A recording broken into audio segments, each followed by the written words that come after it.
तब इस्तेमाल करा करो, नहीं तो मीठा तेल तिल का, क्योंकि बाजार के घी का कोई भरोसा नहीं है, उल्टा फिर दोष बनता है। तो अगर देसी गाय का घी हो तो ही पूजा में आप उसको प्रयोग में लें, अन्यथा तिल का तेल। तो सब चालीसा पाठ करें। कपीस तहु लोक उजागर, रामदूत अतुलित बलदामा, अंजनी पुत्र पवन सुत नाम, महावीर विक्रम बजरंगी, कुमति निवार सुमति के संगी, कंचन बरन विराज सुबेसा, कानन कुंडल कुंचित केसा, हाथ वज्र ध्वजा विराजे, कांदे मुंज जनेयु साजे, शंकर सुवन केसरी नंदन, तेज प्रताप महाजग, विद्यावान गुणी अति चातुर, राम काज करिवे को आतुर, प्रभु चरित सुनिवे को रसिया, राम लखन सीता मन, सूक्ष्म रूप धरि सियहि दिखावा, विकट रूप धरि लंक जरावा, भीम रूप धरि असुर संहारे, रामचंद्र जी के काज सवार, लाए संजीवनी लखन जियाए, श्री रघुवीर हर्ष उर लाए, रघुपति की नहीं बहुत बड़ाई, तुम मम प्रिय भरत संभा, सहस वदन तुम रोजस गावे, अस कहि श्रीपति कंठ लगावे, जन गादिक ब्रह्मादि मुनीसा, नारद सारद सहित यम कुबेर दिगपाल जहाते, कवि कोविद कह सके कहाते, तुम उपकार सुग्रीवहि कीना, राम मिलाए राजपद दी, तुमरो मंत्र भविष्य माना, लंकेश्वर भय सब जग जाना, युग सहस्त्र जो जन पर भानु, लीलयो ताहि मधुर फल, प्रभु मुद्रिका मिली मुख माही, जलधि लांगी गए अचरज नाही, दुर्गम काज जगत के जेते, सुगम अनुग्रह तुम रे तेते, राम दुआरे तुम रखवारे, होत न आज्ञा बिनु पैसारे, सब सुख लहै तुम्हारी शरणा, तुम रक्षक काहू को, आपन तेज संभारो आपे, तीनों लोक हांकते कांबे, भूत पिशाच निकट नहीं आवे, महावीर जब नाम सुना, नासै रोग हरे सब पीरा, जपत निरंतर हनुमत वीरा, संकट ते हनुमान छुड़ावे, मन क्रम वचन ध्यान जो लावे, सब पर राम तपस्वी राजा, तिनके काज सकल तुम साजा, और मनोरथ जो कोई लावे, सोई अमित जीवन फल पावे, चारों युग परताप तुम्हारा, है प्रसिद्ध जगत उजयारा, साधु संत के तुम रखवारे, असुर निकंदन राम दुलारे, अष्ट सिद्धि नवनिधि के दाता, असवर दीन जानकी माता, राम रसायन तुमरे पासा, सदा रहो रघुपति के दास, तुमरे भजन राम जी को पावे, जन्म जन्म के दुख बिसरावे, अंत काल रघुबरपुर जाई, जहाँ जन्म हरि भक्त का, और देवता चित्त न धरई, हनुमत से सर्व सुख करई, संकट कटै मिटे सब पीरा, जो सुमिरे हनुमत बल, जय जय जय हनुमान गोसाई, कृपा करो गुरुदेव की नाई, जय जय जय हनुमान गोसाई, कृपा करो गुरुदेव की नाई, जो शतवार पाठ कर कोई, छूट ही बंदी महासुख होई, जो यह पढ़े हनुमान चालीसा, होई सिद्धि साखी गौरी सा, तुलसीदास सदा हर चेरा, की जय नाथ हृदय महु डेरा, की जय नाथ हृदय महु डेरा, पवन तनय संकट हरण, मंगल मूर्ति रूप, श्री राम लखन सीता सहित, हृदय बसहु सुर भूप, सियावर राम जय जय राम, मेरे मन वसी हो श्री हनुमान, श्री हनुमान जी महाराज की जय। तो बहुत बहुत श्री हनुमान जी की कृपा से भगवती दयामयी माँ चंपा मैया शास्त्री जी महाराज की कृपा से हम आप सब मिलकर के आज गणेश पूजन, नवग्रह आदि और पंच ओंकार आदि पूजन करके अब माता श्री महाराज जी का शालिग्राम नर्वदेश्वर भगवान का पूजन करके यज्ञ मंडप की तैयारियां हो रही हैं बड़ी सुंदरता से। और बड़ी ही महाराज जी की कृपा है, जिस प्रकार से इस बार बाढ़ आई तो हम तो वो देख करके सारा नज़ारा सोच रहे थे कि यहाँ आप बैठे हो यहाँ बहुत बड़े बड़े गड्ढे पड़ गए थे, इतने बड़े बड़े बड़े टोए पे थे, बड़े बड़े गहरे। तो संगत के उत्साह को मानना पड़ेगा कि संगत ने इतना एकत्र होकर के, इकट्ठे होकर के उत्साह पूर्वक, प्रेम पूर्वक, भक्ति पूर्वक रोज 200 लोग आकर के, जिसके पास ट्रैक्टर ट्रॉली था वो ट्रैक्टर ट्रॉली से सेवा करने आया, जिसके पास अपने घर में कई लोंडा है वो कई लोंडा लिए आया, सबने बराबर सेवा की। और पहले से भी सुंदर इस बार यज्ञ की व्यवस्था आपकी मेहनत और भगवान के आशीर्वाद से हो गई।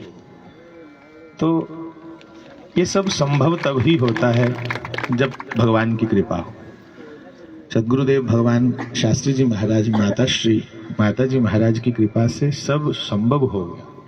और हमारे आपके भीतर सेवा का भाव भी तब ही उत्पन्न होता है जब वो कृपा करें। भगवान श्री हनुमान जी ही प्रेरणा बनकर, बल बनकर के हमारे भीतर हमें सेवा के लिए प्रेरित करते हैं कि अब आप सेवा करो। तो ऐसी बच्चों में, युवाओं में, वृद्धों में, सब में मैं देख रहा था, नन्हे नन्हे बच्चे भी थे और वृद्ध भी थे, युवा भी थे, सबने मिलकर के इस यज्ञ मंडप को पुनः स्थापित किया, जो कि बिल्कुल बह चुका था मैं कहूँ। और आज हम 26 नवंबर को ध्वजारोहण कर रहे हैं इस यज्ञशाला में, जहाँ महाराज श्री की कृपा से, माता जी महाराज की बहुत बहुत कृपा से हर साल श्री गौ गोपाल महायज्ञ हमें दर्शन करने को मिलता है, संतों का दर्शन मिलता है, अच्छे अच्छे कीर्तनीय आते हैं। तो आज भी उसी यज्ञ के श्री गणेश के लिए, श्री हनुमान जी के ध्वजारोहण के साथ हम हनुमान जी को प्रार्थना करने आए हैं कि बाबा आपका काम है, आप संभालेंगे। हमारे अंदर ना बल है ना पौरुष है, हम तो प्रमादी आलसी लोग हैं और आपकी ही कृपा से आपका ही कार्यक्रम है। हम तो खाली दर्शन करता हैं, दर्शन करने वाले सेवा भी कहाँ कर पाते हैं। दर्शन करने आते हैं, यज्ञ का करवाने वाले आप हैं। इसलिए यज्ञ में पहले हनुमान ध्वजा जब आरोहण होता है तो ध्वजा के दिन ही हनुमान जी की सारी जिम्मेवारी है, आपका कार्यक्रम है, आप जानो, आप करवाओ। तभी कहते हैं राम द्वारे तुम रखवारे, होत ना आज्ञा बिनु पैसारे। ये तुम्हारा पसारा है सारा, जिन्ना पसारा है थे पेरा, ये सब तेरा है। तो आप द्वारपाल हैं, भगवान के विशेष मुखिया हैं, सेवा के सबसे बड़े। तो आपकी ही कृपा से ये यज्ञ कार्य संपन्न होगा। और कल जो दिन बीता है 25 नवंबर 2025, ये भी एक ऐतिहासिक दिन था। कल पंचमी थी, आज षष्ठी है। कल श्री अयोध्या जी में राम जन्मभूमि पर ध्वजारोहण हुआ है और आज 25 को वहाँ, 26 को यहाँ हो।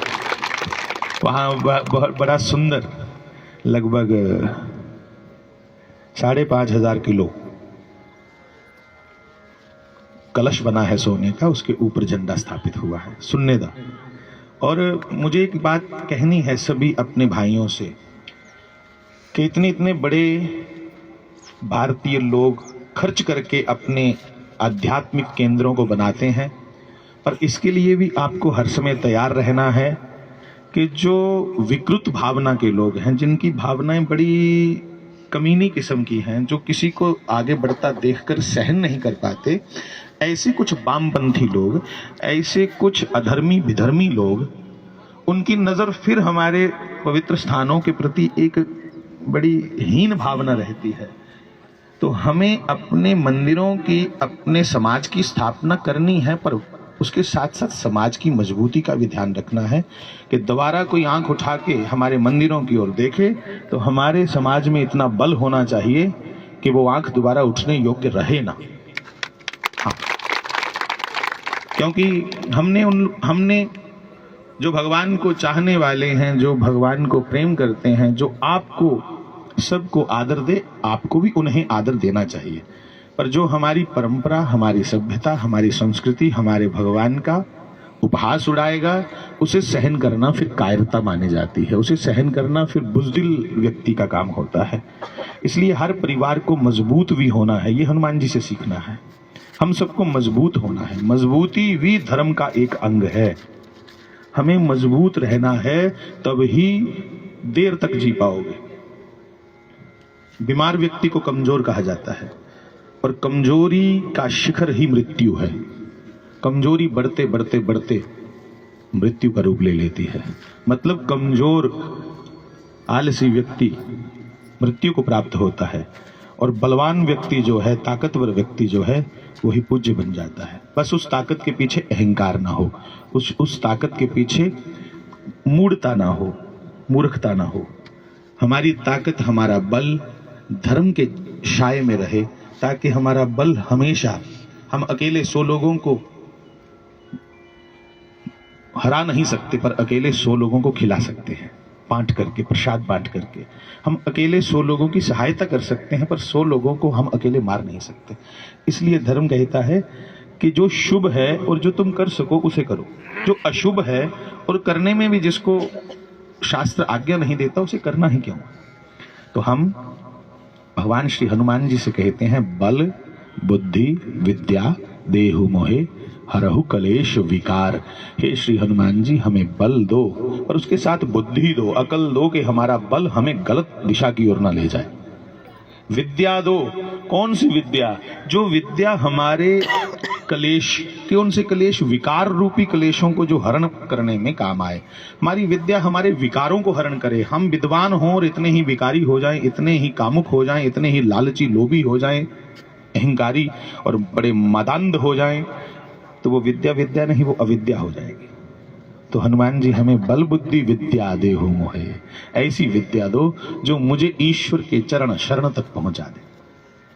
मुझे उस विद्या को नहीं प्राप्त करना जो विद्या मुझे विमूढ़ बना दे, जो विद्या मुझे रामकृष्ण के चरणों से दूर हटा दे। वो विद्या नहीं साहब, वो अविद्या है और राक्षसी संपदा है। और विद्या क्या है? दैविक संपदा, जो हमें ईश्वर से जोड़े, वो विद्या है।